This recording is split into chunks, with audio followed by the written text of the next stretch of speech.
ಏನು ಕೊಟ್ಟಿದ್ದಾರೆ n = 4n + 5. ಇವಾಗ ನಾವೇನು ಮಾಡಬೇಕು, ಫಿಫ್ತ್ ಟರ್ಮ್ ಫೈಂಡ್ ಔಟ್ ಮಾಡಬೇಕು. ಸೊ ಹಾಗಾದರೆ n ವ್ಯಾಲ್ಯೂ ಏನಾಗುತ್ತೆ, 5 ಆಗುತ್ತೆ. n ವ್ಯಾಲ್ಯೂ 5 ಆಯಿತು.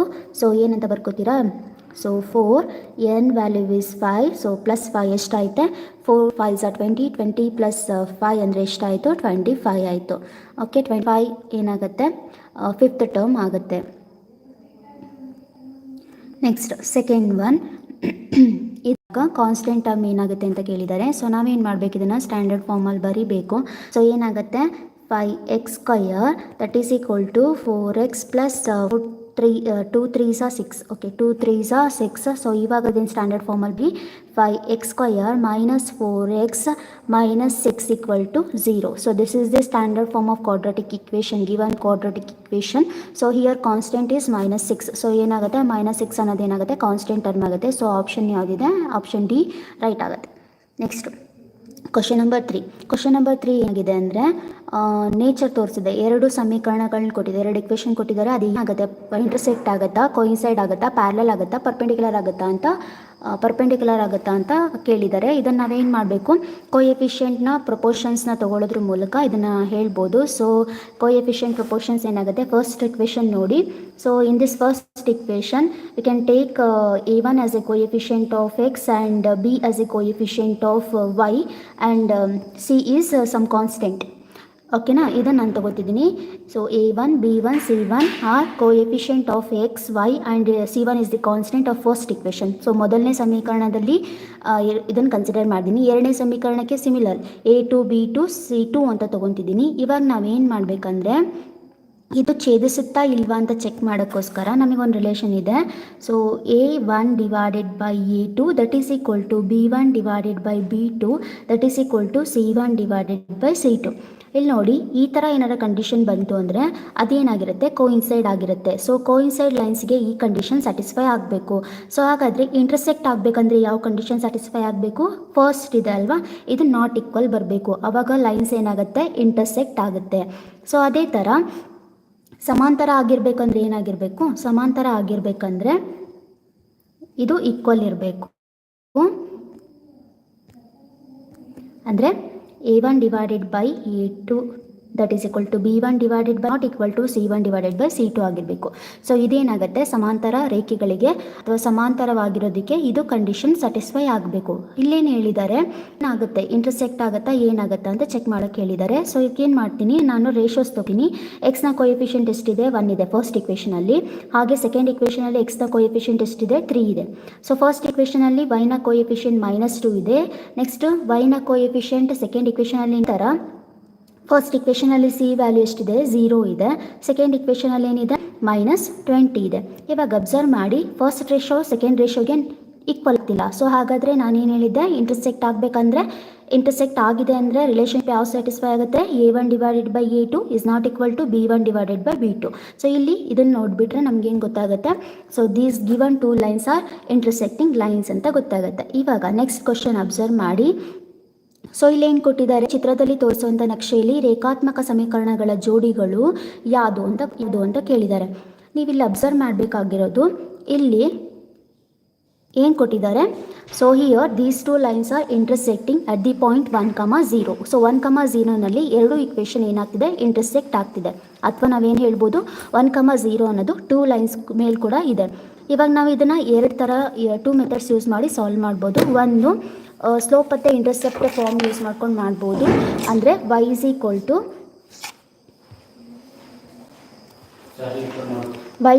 to mx plus c, y is equal to mx plus c ಇದನ್ನು ಯೂಸ್ ಮಾಡ್ಕೊಂಡಾದರೂ ಸಾಲ್ವ್ ಮಾಡ್ಬೋದು.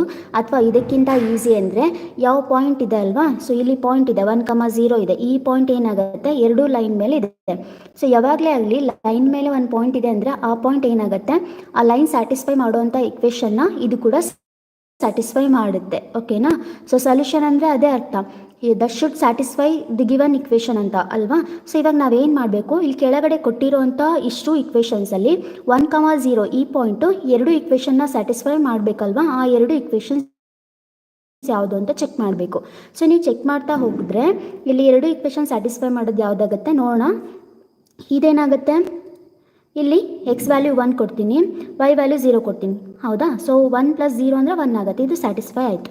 ಬಟ್ ಇಲ್ಲಿ ನೋಡಿ, ಇಲ್ಲಿ ಚೆಕ್ ಮಾಡಿದರೆ ಏನಾಗುತ್ತೆ, 2 ಬರಬೇಕಿತ್ತು ಆ್ಯಕ್ಚುಲಿ ಇಲ್ಲಿ, ಬಟ್ ಇಲ್ಲಿ 1 ಇದೆ. ಸೊ ಏನಾಯಿತು, ಫಸ್ಟ್ ಇಕ್ವೇಷನ್ ಸ್ಯಾಟಿಸ್ಫೈ ಮಾಡಲ್ಲ. ಸೊ ಅದೇ ಥರ ಎರಡನೇದು ಚೆಕ್ ಮಾಡಿ, ಅದು ಕೂಡ ಸ್ಯಾಟಿಸ್ಫೈ ಮಾಡಲ್ಲ. ಹಾಗೆ ಥರ್ಡ್ ಒನ್ ಚೆಕ್ ಮಾಡಿ, 2 × 1, ಸೊ 2 - 0, ಸೊ ಎಷ್ಟಾಯಿತು, 2 ಆಯಿತು, ಇದೆ ಅಲ್ವಾ 2. ಸೊ ಇದು ಸ್ಯಾಟಿಸ್ಫೈ ಮಾಡ್ತಿದೆ. ಸೊ ಅದೇ ಥರ ಸೆಕೆಂಡ್ ಇಕ್ವೇಷನ್ ಚೆಕ್ ಮಾಡಬೇಕು. 4 × ಹಿಯರ್ ಎಕ್ಸ್ ವ್ಯಾಲ್ಯೂ ಇಸ್ 1 ಅಲ್ವಾ, ಇಲ್ಲಿ ನೋಡಿ 1 ಇದೆ ಇಲ್ಲಿ, ಕರೆಕ್ಟಾ. ಎಕ್ಸ್ ವ್ಯಾಲ್ಯೂ ಇಲ್ಲಿ ಎಷ್ಟಿದೆ, 1 ಇದೆ. ಸೊ ಏನಾಯಿತು, 4 × 1 - y ಈಸ್ 0, ಸೊ ಎಷ್ಟಾಯಿತು ಆನ್ಸರ್, 4 ಆಯಿತು. ಸೊ ಹಾಗಾದರೆ ಎರಡು ಇಕ್ವೇಷನ್ ಏನಾಗ್ತಿದೆ, 1, 0 ಇಂದ ಸ್ಯಾಟಿಸ್ಫೈ ಆಗ್ತಿದೆ. ಸೊ ಹಾಗೆ ಕೊಟ್ಟಿರೋ ಈ ಗ್ರಾಫಲ್ಲಿರೋ ಎರಡು ಇಕ್ವೇಷನ್ಸ್ ಯಾವುದಾಗುತ್ತೆ, 2x - y = 2 and 4x - y = 4. Next fifth question ನಿಮಗೆ ಸೆಕೆಂಡ್ ಕ್ವಶನ್ ಥರ್ಡ್ ಕ್ವಶನ್ ಹೇಳಬೇಕಾದ್ರೇ ಹೇಳಿದ್ದೀನಿ. ಸೊ ಯಾವ್ಯಾವ ರಿಲೇಷನ್ಶಿಪ್ ಇದ್ದರೆ ಯಾವುದು ಇಂಟರ್ಸೆಕ್ಟ್ ಆಗುತ್ತೆ, ಯಾವುದು ಪ್ಯಾರಲಲ್ ಆಗಬೇಕಂದ್ರೆ ಏನು ಸ್ಯಾಟಿಸ್ಫೈ ಆಗಬೇಕು ಅದೆಲ್ಲ ಹೇಳಿದ್ದೀನಿ. ಸೊ ಕೋಯಿನ್ಸೈಡ್ ಆಗಬೇಕು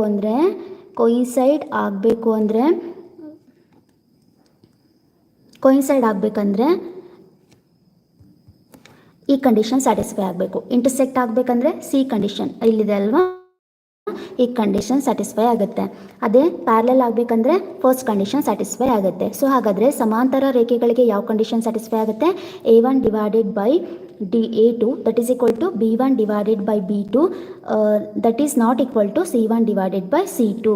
ನೆಕ್ಸ್ಟ್ ಸಿಕ್ಸ್ತ್ ಕ್ವಶನ್. ಈ ಸಿಕ್ಸ್ತ್ ಕ್ವಶನಲ್ಲಿ ನಾವೇನು ಮಾಡಬೇಕು, ಎ ವ್ಯಾಲ್ಯೂ ಫೈಂಡ್ ಔಟ್ ಮಾಡಬೇಕು. ಏನು ಹೇಳಿದ್ದಾರೆ, so these 2 given lines are coincide ಅಂತ ಹೇಳಿದ್ದಾರೆ. ಕೋಇನ್ಸೈಡ್ಗೆ ನಿಮಗೆ ಕಂಡೀಷನ್ ನಾನು ಹೇಳಿದ್ದೀನಿ. ಇಲ್ಲಿ ಬಿ ಇದೆ ಅಲ್ವಾ, ಇದರಲ್ಲಿ ಈ ಕ್ವಶನಲ್ಲಿ ಬಿ ಇದೆ ನೋಡಿ ಆಪ್ಷನ್. ಸೊ ಈ ಆಪ್ಷನ್ ಇದೆ ಅಲ್ವಾ ನೋಡಿ, ಅಬ್ಸರ್ವ್ ಮಾಡಿ. ಸೊ ಇದು ಸ್ಯಾಟಿಸ್ಫೈ ಮಾಡ್ತು ಅಂದರೆ ಆ ಇಕ್ವೇಷನ್ ಏನಾಗುತ್ತೆ, ಕೋಇನ್ಸೈಡ್ ಆಗುತ್ತೆ. ಸೊ ಈಗ ಏನು ಮಾಡ್ತೀನಿ ಅಂದರೆ ಅದೇ ಕಂಡೀಷನ್ ಯೂಸ್ ಮಾಡಿ ಸಾಲ್ವ್ ಮಾಡ್ತೀನಿ. ಸೊ ಏನಿದೆ, A1 / A2 ಅಂತಿದೆ, ಹೌದಾ. ಸೊ A1 ಅಂದರೆ ಎಷ್ಟಿದೆ ಇಲ್ಲಿ,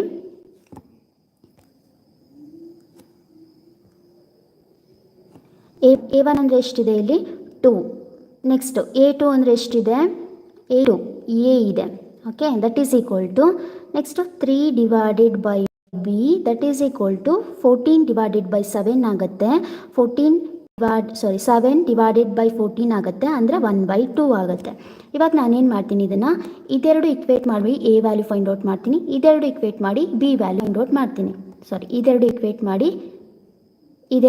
ಮಾಡಿ ಬಿ ವ್ಯಾಲ್ಯೂ ಫೈಂಡ್ ಔಟ್ ಮಾಡ್ತೀನಿ. So 2/a that is equal to 1/2. So cross multiply ಮಾಡಿದ್ರೆ ಎ ವ್ಯಾಲ್ಯೂ ಏನು ಬರುತ್ತೆ, 4 ಬರುತ್ತೆ. ಸೊ ಎ ವ್ಯಾಲ್ಯೂ 4 ಆಯಿತು. ಅದೇ ಥರ 3/b that is equal to 1/2. ನಾವು ಕ್ರಾಸ್ ಮಲ್ಟಿಪ್ಲೈ ಮಾಡಿದ್ರೆ ಬಿ ವ್ಯಾಲ್ಯೂ ಎಷ್ಟು ಬರುತ್ತೆ, 6 ಬರುತ್ತೆ. So A value is 4 and B value is 6. So option C right ಆಗುತ್ತೆ. ನೆಕ್ಸ್ಟ್ ಸೆವೆಂತ್ ಒನ್ನಲ್ಲಿ ನಾವೇನು ಮಾಡಬೇಕು, ಯಾವುದು ಸಮಾಂತರ ಶ್ರೇಣಿ ಅಂತೇಳಿ ಚೆಕ್ ಮಾಡಬೇಕು. ಸಮಾಂತರ ಶ್ರೇಣಿ ಅಂತೇಳಿ ಚೆಕ್ ಮಾಡಬೇಕಂದ್ರೆ ನಮಗೆ ಸಮಾಂತರ ಶ್ರೇಣಿಯ ಡೆಫಿನಿಷನ್ ಸರಿಯಾಗಿ ಗೊತ್ತಿರಬೇಕು. ಏನು ಹೇಳುತ್ತೆ, ಟೂ ಕಾನ್ಸಿಕ್ಯೂಟಿವ್ ಟರ್ಮ್ಸ್ನ ಡಿಫ್ರೆನ್ಸ್ ತೊಗೊಂಡ್ರೆ ಅದು ಕಾನ್ಸ್ಟೆಂಟ್ ಬರಬೇಕು, ಅಂದರೆ ನಮಗೆ ಕಾಮನ್ ಡಿಫ್ರೆನ್ಸ್ ಸಿಗಬೇಕು. ಸೊ ಇಲ್ಲಿ ನೀವು ಫಸ್ಟ್ ಒನ್, ಥರ್ಡ್ ಒನ್ ಮತ್ತು ಫೋರ್ತ್ ಒನ್ ನೀವು ಚೆಕ್ ಮಾಡಿದಾಗ ಅಷ್ಟು ಆಪ್ಷನಲ್ಲಿ ಕೂಡ ನಮಗೆ ಕಾನ್ಸ್ಟೆಂಟ್ ಡಿಫ್ರೆನ್ಸ್ ಅಥವಾ ಕಾಮನ್ ಡಿಫ್ರೆನ್ಸ್ ಸಿಗಲ್ಲ. ಅದೇ ನೀವು ಸೆಕೆಂಡ್ ಆಪ್ಷನ್ನ ಚೆಕ್ ಮಾಡಿ ಏನಾಗುತ್ತೆ, 5 - 1 ದಟ್ ಈಸ್ ಈಕ್ವಲ್ ಟು 4 ಆಗುತ್ತೆ. 9 - 5 ದಟ್ ಈಸ್ ಈಕ್ವಲ್ ಟು 4 ಆಗುತ್ತೆ. ಸೊ ನಮಗೆ ಕಾಮನ್ ಡಿಫ್ರೆನ್ಸ್ ಸಿಗ್ತಿದೆ. ಹಾಗಾದರೆ ಆಪ್ಷನ್ ಬಿ ಏನಾಗುತ್ತೆ, ಸಮಾಂತರ ಶ್ರೇಣಿ ಆಗಿರುತ್ತೆ, ಅಂದರೆ ಅರಿಥ್ಮೆಟಿಕ್ ಪ್ರೋಗ್ರೆಷನ್ ಆಗಿರುತ್ತೆ. ನೆಕ್ಸ್ಟ್ ನೋಡಿ ಕ್ವಶನ್ ನಂಬರ್ 8. ಕ್ವಶನ್ ನಂಬರ್ 8ಅಲ್ಲಿ ನಾವೇನು ಫೈಂಡ್ ಔಟ್ ಮಾಡಬೇಕು, 11th ಟರ್ಮ್ ಫೈಂಡ್ ಔಟ್ ಮಾಡಬೇಕು. ಸೊ ನಮಗೆ 11th ಟರ್ಮ್ ಫೈಂಡ್ ಔಟ್ ಮಾಡೋಕ್ಕೆ TN ಫಾರ್ಮುಲಾ ಯೂಸ್ ಮಾಡ್ತೀನಿ. So TN that is equal to A + n - 1 × D, ಅಥವಾ ನೀವು ಡೈರೆಕ್ಟಾಗಿ ಬರ್ಬೋದು A plus here we need to find 11th term. So 10D ಅಂತನಾದರೂ ಬರ್ಕೊಳ್ಳಿ. ಎ ವ್ಯಾಲ್ಯೂ ಎಷ್ಟಿದೆ, -3 ಇದೆ, ಪ್ಲಸ್ 10 × D ಕಾಮನ್ ಡಿಫ್ರೆನ್ಸ್ ಎಷ್ಟು ಆಗುತ್ತೆ, -1 - -3 ಅಂದರೆ ಆಯಿತು, -1 + 3. ಸೊ ಎಷ್ಟಾಗುತ್ತೆ, 2 ಆಗುತ್ತೆ. ಸೊ 2 × 10 ಅಂದರೆ 20 ಆಯಿತು. 20 - 3 ಎಷ್ಟಾಗುತ್ತೆ, 17 ಆಗುತ್ತೆ. ಸೊ ಆಪ್ಷನ್ ಡಿ ರೈಟ್ ಆಗುತ್ತೆ. ನೆಕ್ಸ್ಟ್ ಈ ಥರ ನೈನ್ತ್ ಕ್ವಶನಲ್ಲಿ ಏನು ಹೇಳಿದ್ದಾರೆ, first sum of first 10 terms of arithmetic progression is 155. Okay. So sum of first 10 terms is 155. Next sum of 9 terms is 126. ಇವಾಗ ನಾವೇನು ಮಾಡಬೇಕು, T10 ಫೈಂಡ್ ಔಟ್ ಮಾಡಿ. ನೋಡಿ S10 ಅಂದರೆ ಅರ್ಥ T1 + T2 up to T10. ಅದೇ S9 ಅಂದರೆ ಅರ್ಥ T1 + T2 up to T9. ಓಕೆನಾ. ಇವಾಗ ಇದನ್ನು ಮೈನಸ್ ಮಾಡಿ, ನೀವು ಮೈನಸ್ ಮಾಡ್ತಾ ಮಾಡ್ತಾ ಹೋದಾಗೆ ಬರೀ ನಮಗೆ T10 ಅಷ್ಟೇ ಉಳ್ಕೊಳ್ಳುತ್ತೆ. ಹಾಗಾದರೆ ಏನರ್ಥ, ನಮಗೆ T10 ಬೇಕು ಅಂದರೆ ಇದೆರಡು ವ್ಯಾಲ್ಯೂಸ್ನ ಮೈನಸ್ ಮಾಡಬೇಕು. ಸೊ 155 - 126 ಎಷ್ಟಾಗುತ್ತೆ, 29 ಆಗುತ್ತೆ. 29 ಆಗುತ್ತೆ. ಸೊ ಆಪ್ಷನ್ ಸಿ ರೈಟ್ ಆಗುತ್ತೆ. ಓಕೆ, ನೆಕ್ಸ್ಟ್ 10ನೇ ಕ್ವಶನ್. ಏನು ಹೇಳಿದ್ದಾರೆ, ರೂಟ್ ಕೊಟ್ಟಿದ್ದಾರೆ ಅಲ್ವಾ, 1 ರೂಟ್ ಕೊಟ್ಟಿದ್ದಾರೆ. ಎಷ್ಟು ಕೊಟ್ಟಿದ್ದಾರೆ, ಕ್ವಾಡ್ರಾಟಿಕ್ ಇಕ್ವೇಷನ್ ರೂಟ್ 2 ಆಗಿದೆ. ಇವಾಗ ನಾವೇನು ಮಾಡಬೇಕು, ಎ ವ್ಯಾಲ್ಯೂ ನೋಡಿ. ನಿಮಗೆ ಫಸ್ಟು ರೂಟ್ ಅಂದರೆ ಏನು ಅಂತ ಗೊತ್ತಿರಬೇಕು. ರೂಟ್ ಅಂದರೆ ಸೊಲ್ಯೂಷನ್ ಅಂತ. ಸೊಲ್ಯೂಷನ್ ಅಂದರೆ ಏನಾಗಿದ್ರೆ, ಸೊಲ್ಯೂಷನ್ ಅಂದರೆ that should satisfies the given quadratic equation. So ಆದರೆ 2ನ ನಾನು ಸಬ್ಸ್ಟಿಟ್ಯೂಟ್ ಮಾಡಿದಾಗ LHS ಅನ್ನೋದು RHS ಈಕ್ವಲ್ ಆಗುತ್ತೆ ಅಂತ ಅರ್ಥ. ಸೊ ಇವಾಗ ನಾನು ಅದನ್ನು ಸಬ್ಸ್ಟಿಟ್ಯೂಟ್ ಮಾಡ್ತಾ ಹೋಗ್ತೀನಿ. Here 2 is root of the given equation. So ಆದರೆ ಸಬ್ಸ್ಟಿಟ್ಯೂಟ್ ಮಾಡಿ 2 ಇಂಟು ಹಿಯರ್ 2 ಸ್ಕ್ವೇರ್ ಅಂದರೆ 4 ಆಯಿತು, plus X value is 2, so 2 plus 6 that is equal to 0. 4 2s are 8, so 2a plus 4 2s are 8, 8 plus 6, 8 plus 6 is 14. So A ಏನಾಗುತ್ತೆ, -14/2 ಅಂದರೆ -7 ಆಗುತ್ತೆ. So option C right ಆಗುತ್ತೆ. Next ಏನಂತ ಕೊಟ್ಟಿದ್ದಾರೆ, discriminant find out. Discriminant ಅಂದರೆ ನಮಗೆ ಗೊತ್ತಿದೆ B² - 4AC. So discriminant ಅಂದರೆ ನಮಗೆ ಗೊತ್ತಿದೆ B² - 4AC. ಬಿ ಅಂದರೆ ಏನಿದೆ, ಇಲ್ಲಿ ಕ್ಯೂ ಇದೆ, ಸೊ Q² -4. ಎ ಅಂದರೆ ಏನಿದೆ, P ಇದೆ. ಸಿ ಅಂದರೆ ಏನಿದೆ, R ಇದೆ. So Q² - 4PR is the discriminant of the given quadratic equation. Option A right ಆಗುತ್ತೆ. ನೆಕ್ಸ್ಟ್, ಸಮಾಂತರ ಶ್ರೇಣಿಯಲ್ಲಿದ್ದಾವೆ 3 ಟರ್ಮ್ಸ್ ಕೂಡ. ನಾವೇನು ಫೈಂಡ್ ಔಟ್ ಮಾಡಬೇಕು, ಎಕ್ಸ್ ವ್ಯಾಲ್ಯೂ ಫೈಂಡ್ ಔಟ್ ಮಾಡಬೇಕು. ಸಮಾಂತರ ಶ್ರೇಣಿಯಲ್ಲಿದ್ದರೆ ನಮ್ಗೆ ಏನು ಸಿಗುತ್ತೆ, ಕಾಮನ್ ಡಿಫ್ರೆನ್ಸ್ ಸಿಗುತ್ತೆ. ಹೌದಾ, ಅಂದರೆ ನಾವು ಕಾನ್ಸಿಕ್ಯೂಟಿವ್ ಟರ್ಮ್ಸ್ ಮಧ್ಯೆ ಡಿಫ್ರೆನ್ಸ್ ತೊಗೋತಾ ಹೋದರೆ ಆ ಡಿಫ್ರೆನ್ಸ್ ಏನಾಗುತ್ತೆ, ಸಮವಾಗಿರುತ್ತೆ ಅಂತ. ಅದನ್ನೇ ನಾನು ಇಲ್ಲಿ ಯೂಸ್ ಮಾಡ್ತೀನಿ. ಇದೆರಡು ಡಿಫ್ರೆನ್ಸ್ ತೊಗೊಂಡು ಇದೆರಡು ಡಿಫ್ರೆನ್ಸ್ಗೆ ಇಕ್ವೇಟ್ ಮಾಡ್ತೀನಿ. ಬಿಕಾಸ್ ನಮಗೆ ಗೊತ್ತಿದೆ ಕಾಮನ್ ಡಿಫ್ರೆನ್ಸ್ ಸಮಾಂತರ ಶ್ರೇಣಿನಲ್ಲಿ ಡಿಫ್ರೆನ್ಸಸ್ ಸಮಾಂತರ ಶ್ರೇಣಿನಲ್ಲಿ ಸಮವಾಗಿರುತ್ತೆ ಅಂತ.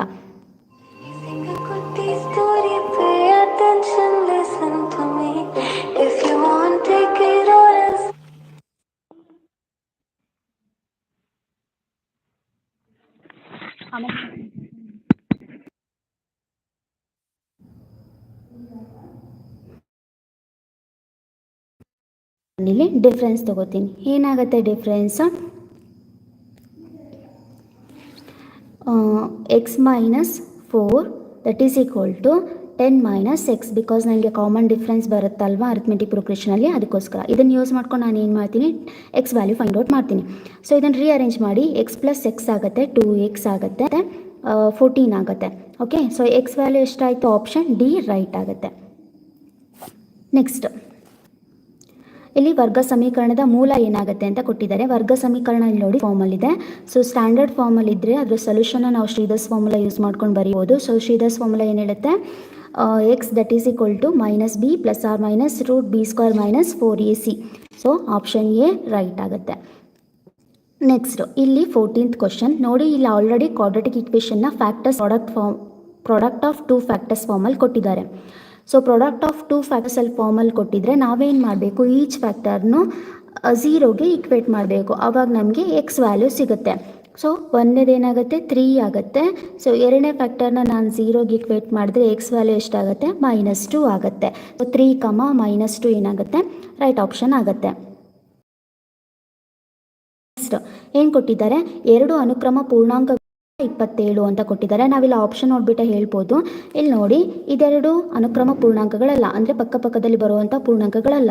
ಉಳಿದಿರೋ ಆಪ್ಷನ್ ಯಾವುದು, ಬಿ ಮತ್ತು ಡಿ. 27. ಸೊ 27 ಹೇಗೆ ಬರುತ್ತೆ, ಪಾಸಿಟಿವ್ ವ್ಯಾಲ್ಯೂಸ್ ಆ್ಯಡ್ ಮಾಡೋದ್ರಿಂದ ಬರುತ್ತೆ. ಸೊ ಹಾಗಾದರೆ ಆಪ್ಷನ್ ಬಿ ರೈಟ್ ಆಗುತ್ತೆ. ನೆಕ್ಸ್ಟ್ ಏನಿದೆ, ಸೈನ್ ಥೀಟಾ ಬೆಲೆ ಕೇಳಿದ್ದಾರೆ. ಸೈನ್ ಥೀಟಾ ಅಂದರೆ ಏನು ಅಂತ ಗೊತ್ತಿರಬೇಕು. Sine theta that is equal to opposite divided by hypotenuse. Opposite ಅಂದರೆ ಹೇಗೆ ಮಾಡ್ತೀವಿ ನಾವು, ಈ ತೀಟಾಗೆ ವಿರುದ್ಧ ದಿಕ್ಕಿನಲ್ಲಿರುವಂಥ ಸೈಡ್ ನೋಡ್ಕೋತೀವಿ. ಯಾವುದಿದೆ ಸೈಡ್, ಎ ಬಿ ಇದೆ. ಎ ಬಿಗೆ ಲೆಂತ್ ಎಷ್ಟಿದೆ, 1 ಇದೆ. ಸೊ ಅಪೋಸಿಟ್ ಸೈಡ್ ಲೆಂತ್ ಎಷ್ಟು, 1. ಅದೇ ಥರ ಹೈಪೋಟೆನಸ್ ಅಂದ್ರೇನು, ಹೈಪೋಟೆನಸ್ ಅಂದರೆ ಇಲ್ಲಿ 90 ಡಿಗ್ರಿ ಇದೆ ಅಲ್ವಾ, ಇದಕ್ಕೆ ಅಪೋಸಿಟ್ ಇರೋ ಸೈಡ್ ಯಾವುದಾಗುತ್ತೆ, ಎ ಸಿ ಆಗುತ್ತೆ. ಎ ಸಿ ಲೆಂತ್ ಎಷ್ಟಿದೆ, 2 ಇದೆ. ಸೊ ಹಾಗಾದರೆ ಸೈನ್ ತೀಟಾ ಬೆಲೆ ಎಷ್ಟಾಗುತ್ತೆ, 1/2 ಆಗುತ್ತೆ. So next question 17th question. 17th ಕ್ವಶನಲ್ಲಿ ನಾವು ಯೂಸ್ ಮಾಡಬೇಕಾಗಿರೋದು ಸೈನ್, ಕಾಸ್ ಮತ್ತು ಟ್ಯಾನ್ 45 ಡಿಗ್ರಿದು ವ್ಯಾಲ್ಯೂ ಸಬ್ಸ್ಟಿಟ್ಯೂಟ್ ಮಾಡಬೇಕು. ಸೈನ್ 30 ವ್ಯಾಲ್ಯೂ ಎಷ್ಟಪ್ಪ, 1/2. ಕಾಸ್ 60 ವ್ಯಾಲ್ಯೂ ಕೂಡ 1/2. Tan 45 value 1. ಸೊ ಸಾಲ್ವ್ ಮಾಡಿದ್ರೆ ನಮ್ಗೆ ಏನು ಬರುತ್ತೆ, 1 - 1 ಬರುತ್ತೆ. 1 - 1 ಅಂದರೆ ಎಷ್ಟು, 0. ಸೊ ಆಪ್ಷನ್ ಡಿ ರೈಟ್ ಆಗುತ್ತೆ. Next question number 18. Question number 18ಅಲ್ಲಿ ನೋಡಿ 3 + sec ಸ್ಕ್ವೇರ್ ತೀಟಾ ಅಂತ ಕೊಟ್ಟಿದ್ದಾರೆ. 3 + secant square theta. 3 + secant square theta ಏನಂತ ಬರಿಬೋದು, 1 + tan ಸ್ಕ್ವೇರ್ ತೀಟಾ ಅಂತ ಬರಿಬೋದು. 3 + 1 ಅಂದರೆ ಎಷ್ಟಾಗುತ್ತೆ, 4 + tan ಸ್ಕ್ವೇರ್ ತೀಟಾ ಆಗುತ್ತೆ. ಸೊ ಹಾಗಾದರೆ ರೈಟ್ ಆಪ್ಷನ್ ಯಾವುದು, option A. Angle of elevation ಅಂತ ಕೊಟ್ಟಿದ್ದಾರೆ. ಆ್ಯಂಗಲ್ ಆಫ್ ಎಲಿವೇಶನ್ ಯಾವಾಗ ಬರುತ್ತೆ ಅಂದರೆ ಅಬ್ಸರ್ವರು ಮೇಲೆ ನೋಡ್ತಿದ್ದಾಗ ಬರುತ್ತೆ. ಉನ್ನತ ಕೋನ ಯಾವಾಗ ಬರುತ್ತೆ, ಅಬ್ಸರ್ವರ್ ಕೆಳಗಡೆ ನಿಂತ್ಕೊಂಡು ಮೇಲಿರೋ ಪಾಯಿಂಟನ್ನು ನೋಡ್ಬೇಕಾದ್ರೆ ಆ್ಯಂಗಲ್ ಆಫ್ ಎಲಿವೇಶನ್ ಬರುತ್ತೆ. ಏನು ಕೊಟ್ಟಿದ್ದಾರೆ, ಟವರ್ ಅಂತ ಕೊಟ್ಟಿದ್ದಾರೆ. ಸೊ ನೋಡಿ, ಟವರ್ ಅನ್ನೋದು ನೆಲದ ಮೇಲೆ 90 ಡಿಗ್ರಿ ಫಾರ್ಮ್ ಮಾಡುತ್ತೆ. ಸೊ ಇದು 90 ಡಿಗ್ರಿ ಆಯಿತು. ಸೊ ಈ ಟವರಿಂದ ಎಷ್ಟು ಡಿಸ್ಟೆನ್ಸಲ್ಲಿದೆ, 30 ಮೀಟರ್ ಡಿಸ್ಟೆನ್ಸಲ್ಲಿ ಒಬ್ಬ ಅಬ್ಸರ್ವರ್ ಇದ್ದಾನೆ. ಅವನೇನು ಮಾಡ್ತಾನೆ, ಹೈಟ್ನ ಟವರ್ನ ತುದಿಯನ್ನು ನೋಡ್ತಾ ಇದ್ದಾನೆ. ಸೊ ಹಾಗಾದ್ರೆ ಆ್ಯಂಗಲ್ ಆಫ್ ಎಲಿವೇಶನ್ ಎಲ್ಲಿ ಬರುತ್ತೆ, ಇಲ್ಲಿ ಬರುತ್ತೆ. ಅಂದರೆ ಈ ಹಾರಿಸಾಂಟಲ್ ಲೈನ್ ಮತ್ತು ಇದು ಸೈಡ್ ಲೈನ್ ಮಧ್ಯೆ ಇರುವಂಥ ಆ್ಯಂಗಲ್ ಆಗಿರುತ್ತೆ. ಓಕೆ, ಸೊ ಇದೆಷ್ಟು ಕೊಟ್ಟಿದ್ದಾರೆ, 30 ಡಿಗ್ರಿ ಅಂತ ಕೊಟ್ಟಿದ್ದಾರೆ. ಇವಾಗ ನಾವೇನು ಫೈಂಡ್ ಔಟ್ ಮಾಡಬೇಕಾಗಿರೋದು, ಈ ಟವರ್ ಹೈಟ್ನ ನಾವು ಫೈಂಡ್ ಔಟ್ ಮಾಡಬೇಕು. ಸೊ ಇದನ್ನು ನಾನು ಏನು ಮಾಡ್ತೀನಿ, ABC ಅಂತ ಬರ್ಕೋತೀನಿ. ABC is a right angle triangle because tower ಅನ್ನೋದು ನೆಲದ ಜೊತೆಗೆ, ಗ್ರೌಂಡ್ನ ಜೊತೆಗೆ 90 ಡಿಗ್ರಿ ಫಾರ್ಮ್ ಮಾಡ್ತಾ ಇದೆ. ಸೊ ಇವಾಗ ನಾವೇನು ಮಾಡಬೇಕು, ಹೈಟ್ ಫೈಂಡ್ ಔಟ್ ಮಾಡಬೇಕು. ಸೊ ಇಲ್ಲಿ ನಾವು ಯಾವ ಟ್ರಿಗ್ನೋಮೆಟ್ರಿಕ್ ರೇಷೋಗೆ BC ಮತ್ತು AB ಯೂಸ್ ಮಾಡ್ತೀವಿ ಅನ್ನೋದನ್ನ ನೋಡ್ಕೋಬೇಕು. BC ಅನ್ನೋದೇನು, ಅಡ್ಜಸೆಂಟ್. AB ಅನ್ನೋದೇನು, ಆಪೋಸಿಟ್. ಸೊ ಅಡ್ಜಸೆಂಟ್ ಮತ್ತು ಆಪೋಸಿಟ್ ಬರೋವಂಥ ಟ್ರಿಗ್ನೋಮೆಟ್ರಿಕ್ ಫಂಕ್ಷನ್ ಯಾವುದಿದೆ ನೋಡ್ಕೋಬೇಕು. ಸೊ ಟ್ರಿಗ್ನೋಮೆಟ್ರಿಕ್ ರೇಷೋ ಯಾವುದಾಗುತ್ತೆ, ಟ್ಯಾನ್ ಆಗುತ್ತೆ ಅಲ್ವಾ. ಸೊ ಟ್ಯಾನ್ ತೀಟಾ ಎಷ್ಟಿದೆ, 30 ಡಿಗ್ರಿ ಇದೆ. That is equal to tan ಅಂದ್ರೇನು, opposite divided by adjacent. Opposite is H, adjacent ಅಂದರೆ ಎಷ್ಟಿದೆ, 30 ಇದೆ. ಟ್ಯಾನ್ 30 ಡಿಗ್ರಿ ಅಂದರೆ ಬೆಲೆ ಎಷ್ಟಾಗುತ್ತೆ, 1/√3 ಆಗುತ್ತೆ. ಸೊ ರೀಅರೇಂಜ್ ಮಾಡಿದಾಗ ಏನಾಗುತ್ತೆ, H is equal to 30 divided by √3 ಆಗುತ್ತೆ. Okay, H is equal to 30 divided by √3 ಆಗುತ್ತೆ. ಬಟ್ ಆಪ್ಷನಲ್ಲಿ ಎಲ್ಲೂ ಇಲ್ಲ. ಅವಾಗ ನಾವೇನು ಮಾಡಬೇಕು, ಅದನ್ನು ರಾಷನಲೈಸ್ ಮಾಡಬೇಕು. 30 divided by √3 into √3 divided by √3. ರಾಷನಲೈಸ್ ಮಾಡೋದೇ ಹೀಗೆ. ಸೊ √3 ಏನಾಗುತ್ತೆ, √3 ಇಂಟು √3 ಎಷ್ಟಾಗುತ್ತೆ, 3 ಆಗುತ್ತೆ. ಸೊ 30 √3 ನ್ಯೂಮರೇಟ್ರಲ್ಲಿ ಬರುತ್ತೆ. 3 1s 3 10s. ಸೊ 10√3 ಏನಾಗುತ್ತೆ, ಟವರ್ನ ಹೈಟ್ ಆಗುತ್ತೆ. ಸೊ ಆಪ್ಷನ್ ಸಿ ಏನಾಗುತ್ತೆ, ಸರಿಯಾಗಿದೆ. ನೆಕ್ಸ್ಟ್, ಇದು ತುಂಬ ಈಸಿ. ಕೊಸೆಕೆಂಟ್ ತೀಟಾ ಅನ್ನೋದು ಸೈನ್ ತೀಟಾನ ರೆಸಿಪ್ರೋಕಲ್ ಆಗಿರುತ್ತೆ. ಓಕೆನಾ, sine theta into cosecant theta ಅಂತಿದೆ. ಕೊಸೆಕೆಂಟ್ ತೀಟಾ ಅಂದರೆ ಸೈನ್ ತೀಟಾದ reciprocal. So 1/sin theta. So sine theta cancel ಆಗುತ್ತೆ. ಆಪ್ಷನ್ ಬಿ ರೈಟ್ ಆಗುತ್ತೆ. ನೆಕ್ಸ್ಟ್ ಏನು ಕೊಟ್ಟಿದ್ದಾರೆ, ಮಧ್ಯಬಿಂದು ಕೊಟ್ಟಿದ್ದಾರೆ. ಮಧ್ಯಬಿಂದುವನ್ನ ಕಂಡುಹಿಡಿಯುವ ಸೂತ್ರ ಕೇಳಿದ್ದಾರೆ. ಸೊ ನಮಗೆ ಗೊತ್ತಿದೆ x1 y1 x2 y2 ಅನ್ನೋದು 2 ಬಿಂದುಗಳಾಗಿದ್ದರೆ ಅದರ ಮಧ್ಯಬಿಂದುವಿನ ಕಂಡುಹಿಡಿಯುವ ಸೂತ್ರ ಯಾವುದು, option A x2 + x1 divide by 2 y2 + y1 divided by 2. Next 22. So 2 ಬಿಂದುಗಳ ನಡುವೆ ಇರುವಂತಹ ದೂರ. So option A right. x1 - x2 x1 - x whole square plus y1 - y2 whole square, square root of x1 - x2 whole square plus y1 - y2 whole square. ಅದು ಏನು ಮಾಡುತ್ತೆ, 2 ಬಿಂದುಗಳ ನಡುವಿನ ದೂರವನ್ನು ಫೈಂಡ್ ಔಟ್ ಮಾಡೋಕ್ಕೆ ಯೂಸ್ ಮಾಡ್ತೀವಿ. ನೆಕ್ಸ್ಟ್ ಕ್ವಶನ್ ನೋಡಿ, ಏನಿದೆ, ಯಾವುದ್ರ ಮಧ್ಯೆ ಇದೆ, ಮೀನ್, ಮೀಡಿಯನ್, ಮೋಡ್, ರೇಂಜ್ ಡೆಫಿನೇಷನ್ ಹೇಳಿದೆ. ಏನು ಕೊಟ್ಟಿದ್ದಾರೆ, ಅಬ್ಸರ್ವೇಷನ್ಸಲ್ಲಿ ಅಂದರೆ ಪ್ರಾಪ್ತಾಂಕಗಳಲ್ಲಿ, ದತ್ತ ಪ್ರಾಪ್ತಾಂಕಗಳಲ್ಲಿ ಹೆಚ್ಚು ಸಲ ರಿಪೀಟೆಡ್ ಆಗಿರೋಂಥ ಸ್ಕೋರ್ನ ನಾವೇನಂತ ಕರಿತೀವಿ ಅಂತ. ಸೊ ಇಲ್ಲಿ ನೋಡಿ, ಪ್ರಾಪ್ತಾಂಕಗಳನ್ನ ಕೊಟ್ಟಿದ್ರೆ ಅದರಲ್ಲಿ ಬಹುತೇಕ ಪುನರಾವರ್ತಿತ ಆಗಿರುವಂಥ ಸಂಖ್ಯೆನ ನಾವು ಮೋಡ್ ಅಂತ ಕರಿತೀವಿ, ಅಥವಾ ಕನ್ನಡದಲ್ಲಿ ಬಹುಲಕ ಅಂತ ಕರಿತೀವಿ. ಹಾಗಾದರೆ ವ್ಯಾಪ್ತಿ ಅಂದ್ರೇನು? ಕೊಟ್ಟಿರೋ ಪ್ರಾಪ್ತಾಂಕದಲ್ಲಿ ಕೆಳಮಿತಿ ಮತ್ತು ಮೇಲ್ಮಿತಿ ಇರುತ್ತೆ. ಕೆಳಮಿತಿ ಮತ್ತು ಮೇಲ್ಮಿತಿಯ ಡಿಫ್ರೆನ್ಸ್ನ ನಾವೇನಂತ ಕರಿತೀವಿ? ರೇಂಜ್ ಅಂತ ಕರಿತೀವಿ. ಹಾಗಾದರೆ ಮೀನ್ ಅಂದ್ರೇನು? ಮೀನ್ ಅಂದರೆ ಒಟ್ಟು ಪ್ರಾಪ್ತಾಂಕಗಳ ಮೊತ್ತ ಡಿವೈಡೆಡ್ ಬೈ ಟೋಟಲ್ ಅಬ್ಸರ್ವೇಷನ್. ಅರ್ಥ ಆಗ್ತಿದೆ ಅನ್ಕೋತೀನಿ. ಒಟ್ಟು ಪ್ರಾಪ್ತಾಂಕಗಳ ಮೊತ್ತ divided by number of observation, ಅದನ್ನು ನಾವೇನಂತ ಕರಿತೀವಿ? ಮೀನ್ ಅಂತ ಕರಿತೀವಿ. ಹಾಗಾದರೆ ಮೀಡಿಯನ್ ಅಂದರೆ ಏನು? ಸೊ ಕೊಟ್ಟಿರೋ ಪ್ರಾಪ್ತಾಂಕಗಳನ್ನು ನಾನು ಡಿಕ್ರೀಸಿಂಗ್ ಅಥವಾ ಇನ್ಕ್ರೀಸಿಂಗ್ ಆರ್ಡರಲ್ಲಿ ಬರ್ಕೊಂಡಾಗ ಮಧ್ಯ ಪದವನ್ನು ನಾನು ಮಧ್ಯಾಂಕ ಅಂತ ಕರಿತೀನಿ. ಇಂಗ್ಲೀಷಲ್ಲಿ ಮೀಡಿಯನ್ ಅಂತ ಕರೀತಾರೆ. Next question 24th. ಆವಾಗಲೇ ಹೇಳಿದೆ ಸರಾಸರಿ ಅಂದ್ರೇನು ಅಂತ. ಸರಾಸರಿ ಅಂದರೆ ಒಟ್ಟು ಪ್ರಾಪ್ತಾಂಕಗಳ ಮೊತ್ತ ಡಿವೈಡೆಡ್ ಬೈ ಎಷ್ಟು ಪ್ರಾಪ್ತಾಂಕಗಳಿದ್ದಾವೆ ಅನ್ನೋದನ್ನು ಬರ್ಕೋಬೇಕು. ಸೊ ಇಲ್ಲಿ ನೋಡಿ, so sum of N observation divided by ಎಷ್ಟು ನಂಬರ್ಸ್ ಇದೆ ಪ್ರಾಪ್ತಾಂಕಗಳು ಅದನ್ನು ಬರೀಬೇಕು. ಸೊ ಇಲ್ಲಿ ನೋಡಿ, 1 + 3 + 5 + 7 ಎಷ್ಟಾಗುತ್ತೆ? 16 ಆಗುತ್ತೆ. 16 divided by total number of observation. ಎಷ್ಟಿದೆ ಅಬ್ಸರ್ವೇಷನ್? 4 ಇದೆ. ಸೊ 4ಇಂದ ಡಿವೈಡ್ ಮಾಡಿ. ಸೊ ಆಪ್ಷನ್ ಡಿ ಕರೆಕ್ಟ್ ಆಗುತ್ತೆ. Next 25th. ಸೊ ಇದರಲ್ಲಿ ಯಾವ ಆಪ್ಷನ್ ಸರಿ ಇದೆ ನೋಡ್ಕೋಬೇಕು. ಸೊ ಯಾವ ಆಪ್ಷನ್ ಸರಿ ಇದೆ? ಆಪ್ಷನ್ ಎ ಸರಿ ಇದೆ. ಸೊ 3 ಮಧ್ಯಾಂಕ 3 median that is equal to 2 mean plus mode. Okay, ಅದು ಸರಿಯಾಗುತ್ತೆ. Next 26th. ಇಲ್ಲಿ ಏನು ಕೊಟ್ಟಿದ್ದಾರೆ ಅಂದರೆ ನೋಡಿ, ಮೇಣ ಯಾವ ಆಕಾರದಲ್ಲಿದೆ? ಸಿಲಿಂಡರ್ ಆಕಾರದಲ್ಲಿದೆ. ಅದನ್ನು ಮೆಲ್ಟ್ ಮಾಡಿದ್ದಾರೆ. ಮೆಲ್ಟ್ ಮಾಡಿ ಬಂದಿರೋದನ್ನು ರೀಕ್ಯಾಸ್ಟ್ ಮಾಡಿ ಅದನ್ನು ಸ್ಪಿಯರ್ ಮಾಡಿದ್ದಾರೆ. ಇವಾಗ ನಿಮಗೆ ಕ್ವಶನ್ ಏನಂದರೆ ವಾಲ್ಯೂಮ್ ಏನಾಗುತ್ತೆ ಅಂದರೆ ರೀಕ್ಯಾಸ್ಟ್ ಮಾಡಿರುವಂತಹ ಸ್ಪಿಯರ್ನ ವಾಲ್ಯೂಮ್ ಏನಾಗುತ್ತೆ, ಚೇಂಜ್ ಆಗುತ್ತಾ ಇಲ್ವಾ ಅಂತ ಕೇಳಿದ್ದಾರೆ. ಸೊ ಚೇಂಜ್ ಆದರೆ ಎಷ್ಟಾಗ್ಬೋದು ಅಂತ ಕೇಳಿದ್ದಾರೆ. ಸೊ ಇಲ್ಲಿ ನೋಡಿ, ಒಂದು ಪಾತ್ರೆಯಲ್ಲಿರೋ ನೀರನ್ನು ಒಂದು ಲೋಟದಲ್ಲಿರೋ ಒಂದು ಲೋಟದಷ್ಟಿರುವಂಥ ನೀರನ್ನು ಪಾತ್ರೆನಲ್ಲಿ ಇರುತ್ತೆ. ಓಕೆನಾ? ಪಾತ್ರೆನಲ್ಲಿ 1 ಲೋಟದಷ್ಟು ನೀರಿರುತ್ತೆ. ನೀರೇನು ಮಾಡುತ್ತೆ? ಪಾತ್ರೆಯ ಆಕಾರವನ್ನು ತಗೊಳ್ಳುತ್ತೆ. ಹೌದಾ? ಅದೇ ನೀರನ್ನು ನಾನು ಲೋಟಕ್ಕೆ ವರ್ಗಾಯಿಸ್ತೀನಿ. ಆವಾಗ ನೀರೇನು ಮಾಡುತ್ತೆ? ಲೋಟದ ಆಕಾರವನ್ನು ತೆಗೆದುಕೊಳ್ಳುತ್ತೆ. ಆದರೆ ಆಕಾರ ಮಾತ್ರ ಚೇಂಜ್ ಆಗ್ತಿದೆ, ಆದರೆ ವಾಲ್ಯೂಮ್ ಏನಾದರೂ ಚೇಂಜ್ ಆಗುತ್ತಾ? ಇಲ್ಲ. ಅಂದರೆ ಪಾತ್ರೆನಲ್ಲಿ ಎಷ್ಟಿತ್ತೋ ಅಷ್ಟೇ ನೀರು ಲೋಟದಲ್ಲೂ ಕೂಡ ಇರುತ್ತೆ. ಅದೇ ಥರ ಇದು ಕೂಡ. ಮೇಣನ ಮೆಲ್ಟ್ ಮಾಡಿದಾಗ ಯಾವ ಆಕಾರದಲ್ಲಿತ್ತು? ಸಿಲಿಂಡರ್ ಆಕಾರದಲ್ಲಿತ್ತು. ಅದನ್ನು ಮೆಲ್ಟ್ ಮಾಡಿದಾಗ ಎಷ್ಟು ವಾಲ್ಯೂಮ್ ಇತ್ತೋ ಅಷ್ಟೇ ವಾಲ್ಯೂಮ್ ಗೋಳ ಮಾಡಿದಾಗ, ಸ್ಪಿಯರ್ ಮಾಡಿದಾಗ ಕೂಡ ಅದೇ ವಾಲ್ಯೂಮ್ ಇರುತ್ತೆ. ಸೊ ವಾಲ್ಯೂಮಲ್ಲಿ ಏನೂ ವ್ಯತ್ಯಾಸ ಇರಲ್ಲ. ಆಕಾರದಲ್ಲಿ ವ್ಯತ್ಯಾಸ ಇರುತ್ತೆ, ಹೈಟಲ್ಲಿ ವ್ಯತ್ಯಾಸ ಇರುತ್ತೆ, ರೇಡಿಯಸಲ್ಲಿ ವ್ಯತ್ಯಾಸ ಇರುತ್ತೆ. ಓಕೆನಾ? Next 27th. ಮಧ್ಯಬಿಂದು ಅಂದರೆ ಏನು? ಮಧ್ಯಬಿಂದು ಅಂದರೆ ಮೇಲ್ಮಿತಿ ಮತ್ತು ಕೆಳಮಿತಿಯ ಮೊತ್ತವನ್ನು ಡಿವೈಡೆಡ್ ಬೈ 2 ತೊಗೊಂಡ್ರೆ, ಅಂದರೆ ಸರಾಸರಿಯಾಗಿ ತೊಗೊಂಡ್ರೆ ಅದನ್ನೇ ನಾವು ಮಧ್ಯಬಿಂದು ಅಂತ ಕರಿತೀವಿ. ಆಪ್ಷನ್ ಸಿ ರೈಟ್ ಆಗಿರುತ್ತೆ. Upper limit plus lower limit divided by 2. Next 28th question. 28th ಕ್ವಶನಲ್ಲಿ ನೀವು ಅಬ್ಸರ್ವ್ ಮಾಡಬೇಕಾಗಿರೋದು XY ಅನ್ನೋದು BCಗೆ ಪ್ಯಾರಲಲ್ ಆಗಿದೆ ಅನ್ನೋದು. ನೋಡಿ, ಒಂದು ಟ್ರಯಾಂಗಲಲ್ಲಿ XY ಅನ್ನೋದು BCಗೆ 2 ಲೈನ್ ಬೇಸ್ಗೆ ಒಂದು ಲೈನ್ ಪ್ಯಾರಲಲ್ ಆಗ್ತಿದೆ ಅಂದರೆ ಆವಾಗ ಅದರ ಸೈಡ್ಸ್ ಏನಾಗಿರುತ್ತೆ? ಪ್ರಪೋರ್ಷನಲ್ ಆಗಿರುತ್ತೆ.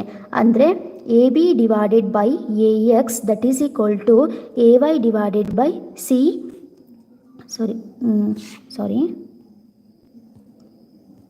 ಏನಾಗಿರುತ್ತೆ?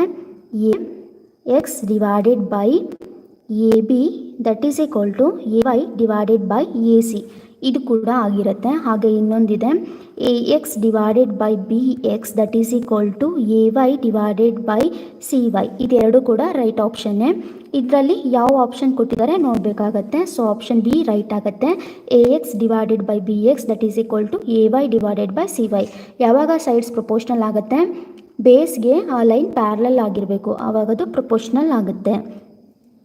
So next question 29th question. ಇದು ಸಿಮಿಲಾರಿಟಿ ಮೇಲೆ ಇದೆ.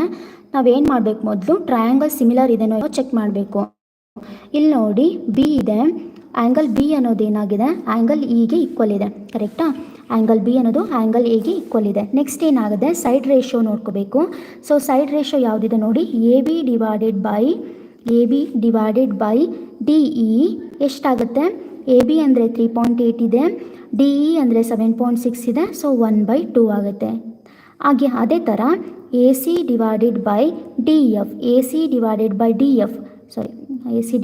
ಡಿ ಎಫ್ ಅಲ್ಲ, ಅದರ ಅದು ವ್ಯಾಲ್ಯೂಸ್ ಕೊಟ್ಟಿಲ್ಲ. ಸೊ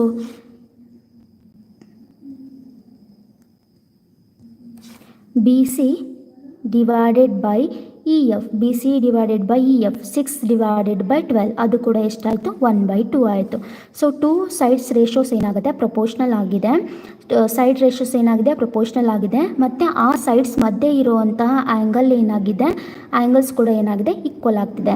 ಸೊ ಹಾಗಾದರೆ ಟ್ರಯಾಂಗಲ್ಸ್ ಏನಾಯಿತು, ಸಿಮಿಲರ್ ಆಗುತ್ತೆ. ಸಿಮಿಲರ್ ಅಂತ ಬರ್ಕೋಬೇಕಾದ್ರೆ ನಾವು ಕರೆಕ್ಟಾಗಿ ವರ್ಟಿಸಸ್ನ ಸರಿಯಾಗಿ ಬರ್ಕೋಬೇಕು. ಇಲ್ಲಿ ನೋಡಿ, ಎ ಬಿ ಸೈಡ್ ಏನಾಗಿದೆ, ಡಿ ಇ ಸೈಡ್ಗೆ ಪ್ರಪೋರ್ಷನಲ್ ಆಗಿದೆ. ಹೌದಾ?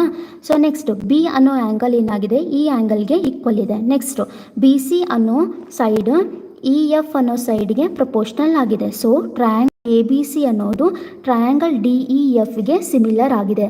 ಸಿಮಿಲರ್ ಬರ್ಕೋಬೇಕಾದ್ರೆ ವರ್ಟಿಸಸ್ ಬರ್ಕೊಳ್ಳೋದು ತುಂಬ ಇಂಪಾರ್ಟೆಂಟ್. ನೀವೇನಾದರೂ ಈಗ ಇದನ್ನು ಬಿ ಎ ಏನಾದರೂ ಬರೆದಿದ್ರೆ ಅದರ ಅರ್ಥ ಏನಾಗ್ತಿತ್ತಂದರೆ ಎ ಅನ್ನೋದು ಈಗೆ ಈಕ್ವಲ್ ಇದೆ ಅಂತ ಅರ್ಥ ಆಗ್ತು. ಸೊ ಅದು ತಪ್ಪಾಗುತ್ತೆ. ಯಾವ್ದು ಈಕ್ವಲ್ ಇದೆ, ಆ್ಯಂಗಲ್ ಬಿ ಅನ್ನೋದು ಆ್ಯಂಗಲ್ ಇಗೆ ಈಕ್ವಲ್ ಇದೆ. ಆ್ಯಂಗಲ್ ಸೈಡ್ಸ್ ಎ ಬಿ ಅನ್ನೋದು ಸೈಡ್ ಡಿ ಗೆ ಪ್ರಪೋರ್ಷನಲ್ ಆಗಿದೆ. ಸೊ ಇದು ತುಂಬ ಇಂಪಾರ್ಟೆಂಟ್. ಸೊ ಇವಾಗ ನನಗೇನು ಬೇಕಾಗಿರೋದು, ಡಿ ಎಫ್ನ ಸೈಡ್ ಲೆಂತ್ ಬೇಕಾಗಿದೆ. ಹೌದಾ? ಸೊ ಡಿ ಎಫ್ನ ಸೈಡ್ ಲೆಂತ್ ಬೇಕಾಗಿದೆ. ನೋಡಿ, ಸಿಮಿಲರ್ ಅಂತ ನಾವು ಇವಾಗ ಪ್ರೂವ್ ಮಾಡಿದ್ವಿ. ಸಿಮಿಲರ್ ಅಂತ ಅಂದರೆ ಅರ್ಥ ಆ ಟ್ರಯಾಂಗಲಲ್ಲಿ ಬರುವಂಥ ಕರೆಸ್ಪಾಂಡಿಂಗ್ ಸೈಡ್ಸ್ ರೇಷಿಯೋಸ್ ಏನಾಗುತ್ತೆ, ಈಕ್ವಲ್ ಇರುತ್ತೆ, ಅಥವಾ ಪ್ರಪೋರ್ಷನಲ್ ಆ ಸೈಡ್ಸ್ ಏನಾಗಿರುತ್ತೆ, ಪ್ರಪೋರ್ಷನಲ್ ಆಗಿರುತ್ತೆ ಅಂತ ಅರ್ಥ. ಇಲ್ಲಿ ಕೊಟ್ಟಿರೋ ಡೇಟಾದಲ್ಲಿ 2 ಸೈಡ್ಸ್ ಮಾತ್ರ ಪ್ರಪೋರ್ಷನಲ್ ಆಗಿದೆ. ಬಟ್ ನಾವು ಸಿಮಿಲರ್ ಅಂತ ಪ್ರೂವ್ ಮಾಡಿರೋದ್ರಿಂದ ಥರ್ಡ್ ಸೈಡ್ ಕೂಡ ಏನಾಗಿರುತ್ತೆ, ಪ್ರಪೋರ್ಷನಲ್ ಆಗಿರುತ್ತೆ ಅಂತ ಅರ್ಥ. ಸೊ ಅಲ್ಲಿಗೆ ಏನಾಯಿತು, A C divided by D F is equal to A B divided by D E and B C divided by E ಎಫ್ಗೆ ಈಕ್ವಲ್ ಆಯಿತು. ಇವಾಗ ಎ ಸಿ ಬೆಲೆ ನಮಗೆ ಗೊತ್ತಿದೆ. ಎಷ್ಟಿದೆ ಎ ಸಿ ಬೆಲೆ ಎಷ್ಟಿದೆ, ಎ ಸಿ ಬೆಲೆ ಎಷ್ಟಿದೆ, 3√2. ಎ ಸಿ ಬೆಲೆ ಎಷ್ಟಿದೆ, 3√2. ಈಗ ನಾವೇನು ಫೈಂಡ್ ಔಟ್ ಮಾಡಬೇಕಾಗಿರೋದು, ಡಿ ಎಫ್ಗೆ ಫೈಂಡ್ ಔಟ್ ಮಾಡಬೇಕು. ಯಾವುದು ರೇಷಿಯೋಸ್ ಪ್ರಪೋರ್ಷನಲ್ ಆಗಿತ್ತು, ಎಲ್ಲ ಸೈಡ್ಸ್ ರೇಷಿಯೋ 1/2 ಇತ್ತು. ಸೊ ಇದಕ್ಕಿದು ಪ್ರಪೋರ್ಷನಲ್ ಆಯಿತು. ಸೊ ಹಾಗಾದರೆ ಡಿ ಎಫ್ನ ಬೆಲೆ ಎಷ್ಟಾಗುತ್ತೆ, 6√2 ಆಗುತ್ತೆ. ಸೊ ಆಪ್ಷನ್ ಎ ರೈಟ್ ಆಗುತ್ತೆ. Next question number 30. Question number 30 ಕೂಡ ಸಿಮಿಲಾರಿಟಿ ಪ್ರಾಪರ್ಟಿಗೆ ಸಂಬಂಧಪಟ್ಟಿದೆ. ಹೆಂಗಂದರೆ, ಈಗ 2 ಟ್ರಯಾಂಗಲ್ ಇದೆ. ಆ 2 ಟ್ರಯಾಂಗಲ್ ಸಿಮಿಲರ್ ಆಗಿದ್ದರೆ ಅದರ ಏರಿಯಾಸ್ ಏನಾಗುತ್ತೆ, ಪ್ರಪೋರ್ಷನಲ್ ಆಗಿರುತ್ತೆ. ಯಾವುದಕ್ಕೆ ಪ್ರಪೋರ್ಷನಲ್ ಆಗಿರುತ್ತೆ, ಸೈಡ್ಸ್ನ ಸ್ಕ್ವೇರ್ ತೊಗೊಂಡಿರ್ತೀವಲ್ವ, ಅದಕ್ಕೆ ಪ್ರಪೋರ್ಷನಲ್ ಆಗಿರುತ್ತೆ. ಸೊ ಇಲ್ಲಿ ನೋಡಿ, ಎ ಬಿ ಸಿ ಅನ್ನೋದು ಟ್ರಯಾಂಗಲ್ ಪಿ ಕ್ಯೂ ಆರ್ಗೆ ಏನಾಗಿದೆ, ಸಿಮಿಲರ್ ಆಗಿದೆ. So area of triangle A B C divided by area of triangle PQR that is equal to corresponding sides ratio ಸ್ಕ್ವೇರ್ಗೆ ಅದು ಏನಾಗಿರುತ್ತೆ, ಈಕ್ವಲ್ ಆಗಿರುತ್ತೆ. ಸೊ ಇಲ್ಲಿ ನನಗೆ ಬೇಕಾಗಿರೋದು ಎ ಬಿ ಮತ್ತು ಪಿ ಕ್ಯೂ ಯೂಸ್ ಮಾಡಿಕೊಂಡು ಪಿ ಕ್ಯೂ ಲೆಂತ್ ಬೇಕಾಗುತ್ತೆ. ಸೊ ಅದಕ್ಕೆ ಇಲ್ಲಿ A B divided by P Q whole square ಅಂತ ಬರಿತೀನಿ. ಹೋಲ್ ಸ್ಕ್ವೇರ್ ಅಂತ ಬರೆದ್ರೆ ಏನಾಗುತ್ತೆ, A B square divided by P Q square ಆಗುತ್ತೆ. ಇದನ್ನು ಯೂಸ್ ಮಾಡ್ಕೊಂಡು ನಾವೇನು ಮಾಡಬೇಕಾಗತ್ತೆ, ಪಿ ಕ್ಯೂನ ಲೆಂತ್ ಫೈಂಡ್ ಔಟ್ ಮಾಡಬೇಕಾಗತ್ತೆ. ಸೊ ಏನಾಗುತ್ತೆ, ಟ್ರಯಾಂಗಲ್ ಎ ಬಿ ಸಿ ಅಂದರೆ ಎಷ್ಟಿದೆ, triangle A B C area ಎಷ್ಟಿದೆ, 64 ಇದೆ. ಹಾಗೆ ಟ್ರಯಾಂಗಲ್ ಪಿ ಕ್ಯೂ ಆರ್ದು 100 ಇದೆ. ಎ ಬಿ ಲೆಂತ್ 8 ಇದೆ. 8 ಸ್ಕ್ವೇರ್ ಮಾಡಿದ್ರೆ 64 ಆಗುತ್ತೆ. ನಾವು ಫೈಂಡ್ ಔಟ್ ಮಾಡಬೇಕಾಗಿರೋದು ಪಿ ಕ್ಯೂ. 64 ಕ್ಯಾನ್ಸಲ್ ಆಗುತ್ತೆ. ಪಿ ಕ್ಯೂ ಅನ್ನೋದು 100ಗೆ ಈಕ್ವಲ್ ಆಗುತ್ತೆ. ಪಿ ಕ್ಯೂ ಸ್ಕ್ವೇರ್ ಅನ್ನೋದು 100ಗೆ ಈಕ್ವಲ್ ಆಗುತ್ತೆ. ಸೊ ಹಾಗಾದರೆ ಪಿ ಕ್ಯೂ ಲೆಂತ್ ಎಷ್ಟಾಗುತ್ತೆ, 10 ಸೆಂಟಿಮೀಟರ್ ಆಗುತ್ತೆ. ನೆಕ್ಸ್ಟ್ ಈ ಕ್ವಶನಲ್ಲಿ ಏನು ಮಾಡಬೇಕು ನಾವು, ಈ ಕ್ವಶನಲ್ಲಿ ಎ ಟಿಯ ಲೆಂತ್ ಫೈಂಡ್ ಔಟ್ ಮಾಡಬೇಕು. ಈ ಕ್ವಶನಲ್ಲಿ A T length find out ಮಾಡಬೇಕು. A T length find out ಮಾಡಬೇಕು, ನಮಗೆ ಗೊತ್ತಿದೆ. ಸೊ ರೇಡಿಯಸ್ನ ನಾನು ಡ್ರಾ ಮಾಡಿದ್ರೆ, ಓಕೆ, ಯಾವ ಪಾಯಿಂಟಲ್ಲಿ ಟ್ಯಾಂಜೆಂಟ್ ಇಲ್ಲಿದೆ ಅಲ್ವಾ, ಈ ಪಾಯಿಂಟಲ್ಲಿ ನಾನು ರೇಡಿಯಸ್ ಡ್ರಾ ಮಾಡಿದ್ರೆ ಅದೇನಾಗಿರುತ್ತೆ, ಟ್ಯಾಂಜೆಂಟ್ ಜೊತೆಗೆ ರೇಡಿಯಸ್ ಏನಾಗುತ್ತೆ, 90 ಡಿಗ್ರಿ ಫಾರ್ಮ್ ಮಾಡುತ್ತೆ. 90 ಡಿಗ್ರಿ ಫಾರ್ಮ್ ಮಾಡುತ್ತೆ. ಸೊ ಹಾಗಾದರೆ ಇವಾಗ ಏನು ಮಾಡಬೇಕು, ನಾವು ಅದನ್ನು ಯೂಸ್ ಮಾಡಿಕೊಂಡು ಎ ಟಿ ಲೆಂತ್ ಫೈಂಡ್ ಮಾಡಬೇಕು. ಓ ಟಿ ಲೆಂತ್ ಎಷ್ಟಿದೆ, 4 ಸೆಂಟಿಮೀಟರ್ ಇದೆ. ಈಗ ನಾವು ಏನು ಮಾಡಬೇಕು, ಇದ್ರದ್ದು ಲೆಂತ್ ನಾವು ಫೈಂಡ್ ಔಟ್ ಮಾಡಬೇಕು. ಎ ಟಿ ಲೆಂತ್ ನಾನು ಫೈಂಡ್ ಔಟ್ ಮಾಡಬೇಕು. ಸೊ ಇದನ್ನು ಮಾಡೋಕ್ಕೆ ಈಸಿ ಮೆಥಡ್, ಈಸಿ ಅಂದರೆ ಏನು ಮಾಡಬೇಕಂದ್ರೆ ಯಾವ ಟ್ರಿಗ್ನೋಮೆಟ್ರಿಕ್ ರೇಷಿಯೋಗೆ ಈ ಸೈಡ್ ಎರಡೂ ಸೈಡ್ ಇನ್ಕ್ಲೂಡ್ ಆಗುತ್ತೆ ನೋಡ್ಕೋಬೇಕು. ನೋಡಿ ಇಲ್ಲಿ 30 ಡಿಗ್ರಿ ಇದೆ. 30 ಡಿಗ್ರಿಗೆ ಎ ಟಿ ಅನ್ನೋದು ಏನಾಗಿರುತ್ತೆ, ಅಡ್ಜಸೆಂಟ್ ಆಗಿರುತ್ತೆ. ಓ ಟಿ ಅನ್ನೋದೇನು, ಹೈಪೋಟೆನಸ್ ಆಗಿದೆ. ಸೊ ಹಾಗಾದರೆ ಕಾಸ್ ಥೀಟಾ ಯೂಸ್ ಮಾಡಬೇಕು. ಕಾಸ್ 30 ಡಿಗ್ರಿ, ಕಾಸ್ 30 ಡಿಗ್ರಿ ಅಂದರೆ ಏನರ್ಥ, adjacent divided by hypotenuse. Adjacent ಅಂದರೆ ಏನು, A T. So A T divided by hypotenuse ಎಷ್ಟಿದೆ, 4 ಇದೆ. ಕಾಸ್ 30 ಡಿಗ್ರಿ ವ್ಯಾಲ್ಯೂ ಎಷ್ಟು, ಕಾಸ್ 30 ಡಿಗ್ರಿ ವ್ಯಾಲ್ಯೂ √3 ಡಿವೈಡೆಡ್ ಬೈ 2. ಇದನ್ನು ನಾವು ಸಾಲ್ವ್ ಮಾಡಬೇಕು. So 2 1s are 2, 2 2s are 4 ಅಂದರೆ ಎಷ್ಟಾಗುತ್ತೆ ಆನ್ಸರು, ಕ್ರಾಸ್ ಮಲ್ಟಿಪ್ಲೈ ಮಾಡಿದ್ರೆ A T is equal to 2√3 ಆಗುತ್ತೆ. So option C right answer ಆಗುತ್ತೆ. ಇಲ್ಲಿ ನೋಡಿ, ಈ ಕ್ವಶನ್ ನಾವು ಸಾಲ್ವ್ ಮಾಡಬೇಕಂದ್ರೆ ನಮಗೆ ಗೊತ್ತಾಗಿರಬೇಕಾಗಿರೋದು ಏನಂದರೆ, ಯಾವುದಾದ್ರೂ ಒಂದು ಎಕ್ಸ್ಟರ್ನಲ್ ಪಾಯಿಂಟಿಂದ ಸರ್ಕಲ್ಗೆ ಟ್ಯಾಂಜೆಂಟ್ ಡ್ರಾ ಮಾಡಿದರೆ ಎಷ್ಟು ಟ್ಯಾಂಜೆಂಟ್ ಡ್ರಾ ಮಾಡ್ಬೋದು, ಮ್ಯಾಕ್ಸಿಮಮ್ 2 ಟ್ಯಾಂಜೆಂಟ್ಸ್ ಡ್ರಾ ಮಾಡ್ಬೋದು. ಆ ಟ್ಯಾಂಜೆಂಟ್ ಏನಾಗಿರುತ್ತೆ, ಈಕ್ವಲ್ ಇರುತ್ತೆ. ಆ ಟ್ಯಾಂಜೆಂಟ್ ಲೆಂತ್ ಏನಾಗಿರುತ್ತೆ, ಈಕ್ವಲ್ ಇರುತ್ತೆ. ಇಲ್ಲಿ ಅಬ್ಸರ್ವ್ ಮಾಡಿ, ಪಿ ಮತ್ತು ಸಿ ಅನ್ನೋದು ಎಕ್ಸ್ಟರ್ನಲ್ ಪಾಯಿಂಟ್ ಆಗಿದೆ. ಈ ಪಾಯಿಂಟಿಂದ ಸರ್ಕಲ್ಗೆ 2 ಟ್ಯಾಂಜೆಂಟ್ಸ್ ಡ್ರಾ ಆಗಿದೆ. ಆ ಟ್ಯಾಂಜೆಂಟ್ಸ್ನ ಲೆಂತ್ ಏನಾಗಿರುತ್ತೆ, ಈಕ್ವಲ್ ಇರುತ್ತೆ. ಅದರರ್ಥ ಎ ಪಿ ಅನ್ನೋದು ಪಿ ಬಿಗೆ ಈಕ್ವಲ್ ಇರುತ್ತೆ. ಅದೇ ಥರ ಸಿ ಬಿ ಅನ್ನೋದು ಸಿ ಡಿಗೆ ಈಕ್ವಲ್ ಇರುತ್ತೆ. ಇದು ನೆನಪಲ್ಲಿ ಇಟ್ಕೊಳ್ಳಿ, ಟ್ಯಾಂಜೆಂಟ್ಸ್ ಈಕ್ವಲ್ ಆಗುತ್ತೆ. ಇವಾಗ ನಾವೇನು ಫೈಂಡ್ ಔಟ್ ಮಾಡಬೇಕಾಗಿರೋದು, ಆ್ಯಕ್ಚುಲಿ ನಾವು ಫೈಂಡ್ ಔಟ್ ಮಾಡಬೇಕಾಗಿರೋದು C D length find out ಮಾಡಬೇಕು. ಏನೇನು ಕೊಟ್ಟಿದ್ದಾರೆ, ಸಿ ಪಿ ಲೆಂತ್ ಕೊಟ್ಟಿದ್ದಾರೆ, ಕರೆಕ್ಟಾ. ಸಿ ಪಿ ಲೆಂತ್ ಎಷ್ಟಿದೆ, 8 ಸೆಂಟಿಮೀಟರ್ ಇದೆ. ಸೊ ಈ ಲೆಂತ್ ಎಷ್ಟಿದೆ, 8 ಸೆಂಟಿಮೀಟರ್ ಇದೆ. ಈಗ ನಾನು ಇದನ್ನು ಡಿವೈಡ್ ಮಾಡ್ತೀನಿ, ಹೀಗೆ ಡಿವೈಡ್ ಮಾಡ್ತೀನಿ, ಸರಿನಾ. ಆಮೇಲೆ ಹೇಳ್ತೀನಿ ಇದ್ರ ಲೆಂತ್ ಎಷ್ಟಾಗುತ್ತೆ ಅಂತ. ಡಿವೈಡ್ ಮಾಡ್ತೀನಿ, ಬಿ ಪಾಯಿಂಟಲ್ಲಿ ಡಿವೈಡ್ ಆಗ್ತಿದೆ.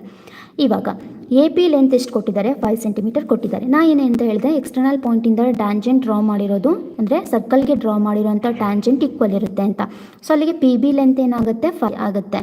ಸೊ ಇವಾಗ ಪಿ ಬಿ 5 ಆದರೆ ಬಿ ಸಿ ಲೆಂತ್ ಹೇಗೆ ಫೈಂಡ್ ಔಟ್ ಮಾಡ್ತೀರಾ, ಟೋಟಲ್ ಲೆಂತಲ್ಲಿ ಪಿ ಬಿನ ಮೈನಸ್ ಮಾಡ್ತೀರಾ.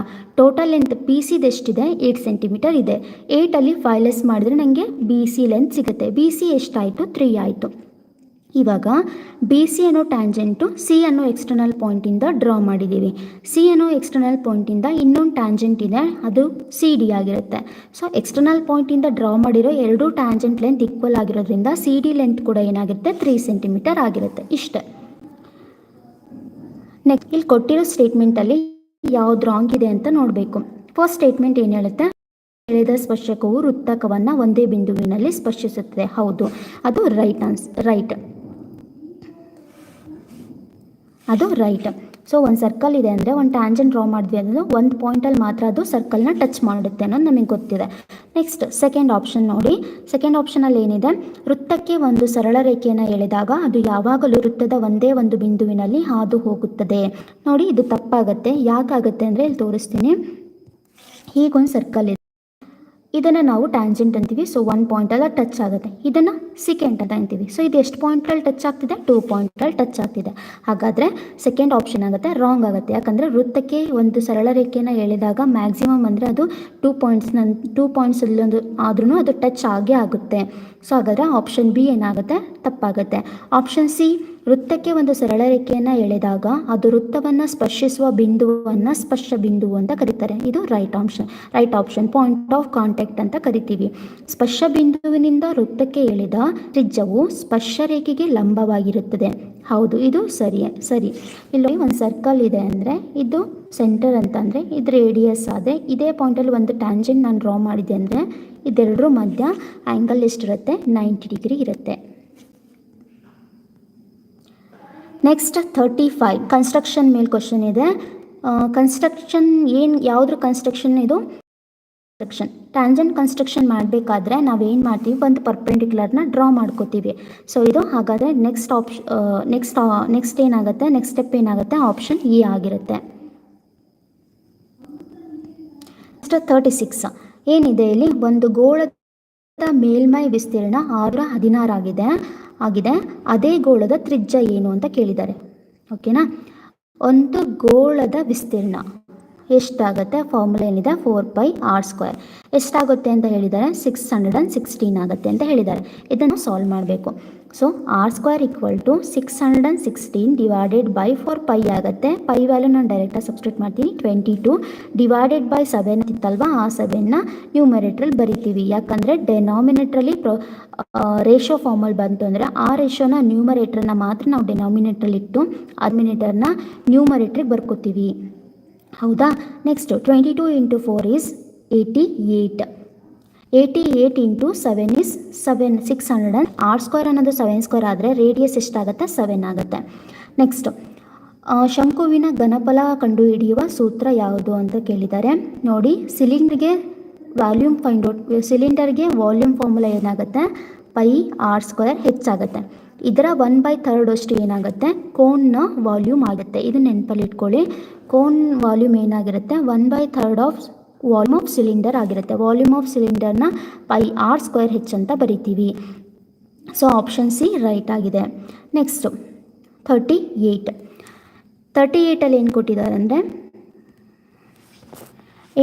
ಅಂದರೆ the formula to find total surface area of a right circular based cylindrical vessel of base radius r centimetre and height h centimetre opened at one end. So ಈ ಥರ ಒಂದು cylinder ಇದೆ, ಅದ್ರ base ಸರ್ಕಲಲ್ಲಿದೆ. Okay, circle ಶೇಪಲ್ಲಿದೆ. ಈ ಬೇಸ್ನ radius r ಇದೆ, ಹಾಗೆ ಸಿಲಿಂಡರ್ನ ಹೈಟ್ ಎಷ್ಟಾಗಿದೆ? ಹೆಚ್ಚಾಗಿದೆ. ಇವಾಗ ಏನಾಗಿದೆ ಇದಂದರೆ, ಒಂದು ಕಡೆ ಓಪನ್ ಇದೆ, ಒಂದು ಕಡೆ ಕ್ಲೋಸ್ಡ್ ಇದೆ. ಇವಾಗ ನಾವೇನು ಮಾಡಬೇಕು? ಇದರ total surface area find out ಮಾಡಬೇಕು. ಓಕೆ, ಫಾರ್ಮುಲಾ ಬರ್ಕೋಬೇಕು. ಇಲ್ಲಿ ನೋಡಿ, ಇದಕ್ಕೆ ನೀವು ಫಾರ್ಮುಲಾ ನೆನಪಲ್ಲಿ ಇಟ್ಕೋಬೇಕಂತೇನಿಲ್ಲ, ಇಲ್ಲೇ ನಿಮಗೆ ಗೊತ್ತಾಗುತ್ತೆ. ಈಗ ಇಲ್ಲಿದೆ, ಬೇಸ್ ಇದೆ. ಹೌದಾ? ಬರೀ ಅಷ್ಟೇ ಅಬ್ಸರ್ವ್ ಮಾಡಿ. ಬೇಸ್ ಇದೆ, ಯಾವ ಶೇಪಲ್ಲಿದೆ? ಸರ್ಕಲ್ ಶೇಪಲ್ಲಿದೆ. ಸೊ ಸರ್ಕಲ್ನ ಬೇಸ್ ಏರಿಯಾ ಏನಾಗುತ್ತೆ? ಸರ್ಕಲ್ ಏರಿಯಾ ಆಗುತ್ತೆ, ಅಂದರೆ πr² ಆಗುತ್ತೆ.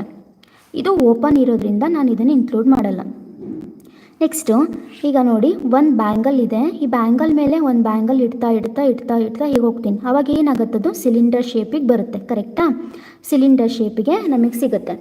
ಸೊ ಇಲ್ಲಿ ನೋಡಿ, ಈಗ ಈ ಬ್ಯಾಂಗಲ್ ಸುತ್ತಳತೆನ ನಾವೇನಂತ ಬರ್ಕೋತೀವಿ? 2πr ಅಂತ ಬರ್ಕೋತೀವಿ.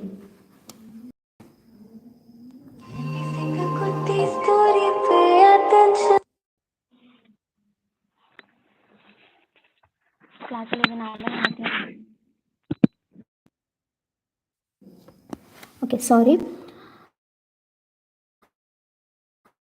ಈಗ ಒಂದು ಸಿಲಿಂಡರ್ ಇದೆ. ಆ ಸಿಲಿಂಡರ್ನ ಬೇಸ್ ಸರ್ಕಲ್ ಶೇಪಲ್ಲಿದೆ. ಈ ಸರ್ಕಲ್ನ ನಾನು ಈ ಥರ ಮಾಡ್ತಿದ್ದೀನಿ. ಈ ಸರ್ಕಲ್ನ ಏರಿಯಾ ಏನಾಗುತ್ತೆ? πr² ಆಗುತ್ತೆ. ಈಗ ನಾನು ಒಂದು ಬ್ಯಾಂಗಲ್ ಕನ್ಸಿಡರ್ ಮಾಡ್ತೀನಿ. ಬ್ಯಾಂಗಲ್ ಮೇಲೆ ಬ್ಯಾಂಗಲ್ ಇಡ್ತಾ ಹೋಗ್ತೀನಿ. ಅದೇನಾಗುತ್ತೆ? ಸಿಲಿಂಡರ್ ಆಗುತ್ತೆ. ಕರೆಕ್ಟಾ? ಇವಾಗ ಈ ಬ್ಯಾಂಗಲ್ನ ಸುತ್ತಳತೆ ಏನಾಗಂತ ಬರ್ಕೋತೀವಿ? 2πr ಅಂತ ಬರ್ತೀವಿ. ನೆನಪಿದೆ ಅನ್ಕೋತೀನಿ. ಸರ್ಕಂಫರೆನ್ಸ್ ಆಫ್ ಎ ಸರ್ಕಲ್ ಏನಾಗುತ್ತೆ? 2πr. ಈಗ ಇದು ಏನಾಯಿತು? ಬ್ಯಾಂಗಲ್ನ ನಾನು ಒಂದ್ರ ಮೇಲೆ ಇಟ್ಕೋತಾ ಹೋಗ್ತಿದ್ದೀನಿ. ಏನಾಗ್ತಿದೆ? ಹೈಟ್ ಇನ್ಕ್ರೀಸ್ ಆಗ್ತಿದೆ. ಸೊ ಇವಾಗ ನಮಗೇನು ಬೇಕಾಗಿರೋದು? ಈ ಸುತ್ತಳತೆಗೆ ಹೈಟ್ ಇನ್ಕ್ಲೂಡ್ ಆಗ್ತಿರೋದ್ರಿಂದ ಈ ಸಿಲಿಂಡರ್ನ ಕರುಡು ಆಗುತ್ತೆ. ಓಕೆನಾ? ಸೊ ಹಾಗಾದರೆ ಇದು ಕೊಟ್ಟಿರೋ ಒಂದು ಕಂಡೀಷನಲ್ಲಿ ಸಿಲಿಂಡರ್ನ ಕರ್ವ್ ಸರ್ಫೇಸ್ ಏರಿಯಾ ಸಿಲಿಂಡರ್ನ ಟೋಟಲ್ ಸರ್ಫೇಸ್ ಏರಿಯಾ ಏನಾಗುತ್ತೆ? πr² + 2πr ಹೇಗಾಗುತ್ತೆ? ಸೊ ಆಪ್ಷನ್ ಎ ರೈಟ್ ಆಗುತ್ತೆ. ನೆಕ್ಸ್ಟ್ 39 ಇಲ್ಲಿ ಇದು ಕೊಟ್ಟಿದ್ದಾರೆ, ಫ್ರಸ್ಟಮ್ ಕೊಟ್ಟಿದ್ದಾರೆ. ಇದಕ್ಕೆ ನಾವೇನು ಮಾಡಬೇಕು? CSA ಫಾರ್ಮುಲಾ ಯಾವುದಿದೆ ಸರಿ ಇದೆ ಅಂತ ಬರಿಬೇಕು ಅಥವಾ ರೈಟ್ ಮಾರ್ಕ್ ಹಾಕಬೇಕು. ಆಪ್ಷನ್ ಸಿ ಅದನ್ನು ಮಾಡಿ πl × r1 + r2. So that is the formula to find CSA of frustum. Next 40ನೇ ಕ್ವಶನ್ ಏನಿದೆ? ಒಂದು ಘನ ಅರ್ಧಗೋಳದ ಪೂರ್ಣ ಮೇಲ್ಮೈ ವಿಸ್ತೀರ್ಣ 462 ಇದೆ. ಇಲ್ಲಿ ನೋಡಿ, ಇದು ಅರ್ಧಗೋಳ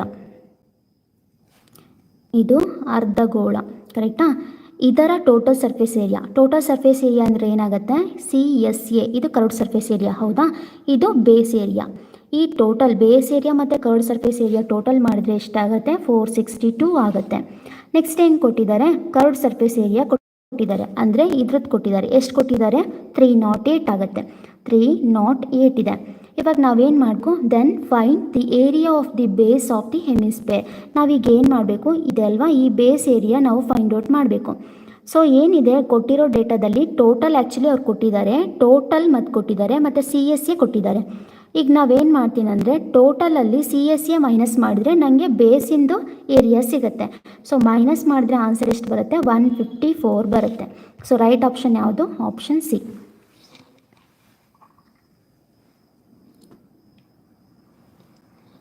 ಸೊ ಇಲ್ಲಿಗೆ ಈ ವಿಡಿಯೋನ ಎಂಡ್ ಮಾಡ್ತಿದ್ದೀನಿ. ನಿಮ್ಮ ಅನಿಸಿಕೆನ ಕಮೆಂಟ್ ಮಾಡಿ, ಲೈಕ್ ಮಾಡಿ, ಶೇರ್ ಮಾಡಿ. Thank you.